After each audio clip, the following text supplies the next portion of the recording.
I was driving my car towards a football game. It was Friday night, November 2nd, and I was driving down Gibraltar Road. I was going a little bit faster than perhaps I should have been.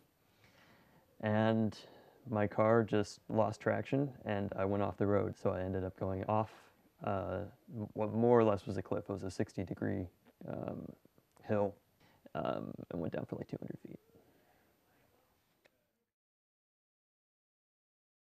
I was completely sober at the time and didn't have my phone. My phone was turned off and in my backpack at the time. Um, it was just me going faster than I should have, and being overly confident in my abilities and the abilities of the car. And I just messed up. And on that corner, that happened to be not a very good place to mess up. And I paid the price for it. It landed right side up in a tree. So it was actually perched in the top of a tree, although the tree was well squished.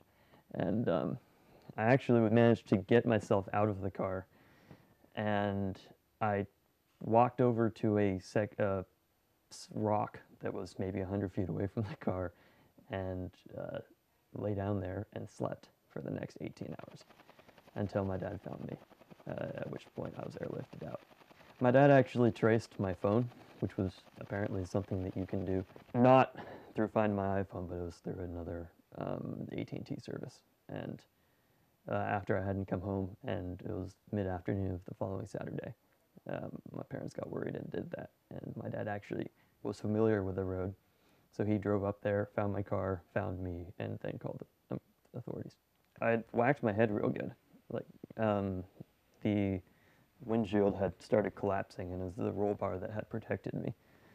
And as the windshield came down, it came and to the point where my head was whacking against it as the car was flipping over, enough that it fractured my skull and gave me a serious, what more or less amounted to a severe concussion or something along those lines. And they actually had to do brain surgery, so they actually had to cut my head open and pull back the scalp and cut a section of the skull out in order to relieve the pressure of the blood that was building up in the brain. And then they screwed the skull back in with titanium and stitched it up. I guess the only thing to know is that we are all human, and even though we are young and indestructible, we're not really young and indestructible, clearly. And just with regards to driving, drive at least with some level of sensibility and safety.